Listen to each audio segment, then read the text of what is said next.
Kasi it's been a while na since na we worked together, yung, yun nga, yung shoot, yun, medyo matagal na rin yun. So, medyo, sabi nga niya, Ilang ka ba? kahit sa magpapamilya din, kapag ka matagal kayo hindi nagkikita, kami ng mga kapatid ko, hindi matagal na hindi nagkakausap, even sa mga magkakaibigan, nagkakaroon ng hilangan. Pero sabi ko nga, nawawala din yun. Right now, wala na. Ako, nung tagal namin di nagkita ng kapatid ko, nagpakilala pa ako sa kanya. Ay, ako si Chandler.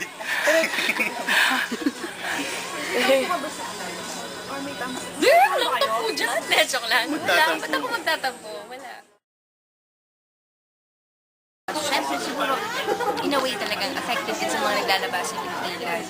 Especially yun nga, nagtadrag yung pangalan ng mami ko na may mga nakakagulat pang write-ups na sobra naman silang maglagay ng salita sa mami ko, sa pimig ng mami ko na nakakagulat.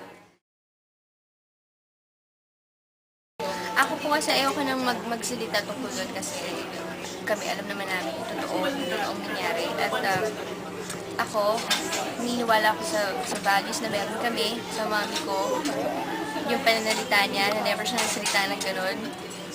At pagsalitaan niya ng gano'n, katulad ni John Lloyd Cruz. Yun lang, siguro hindi po totoo yung mga nababasa niya.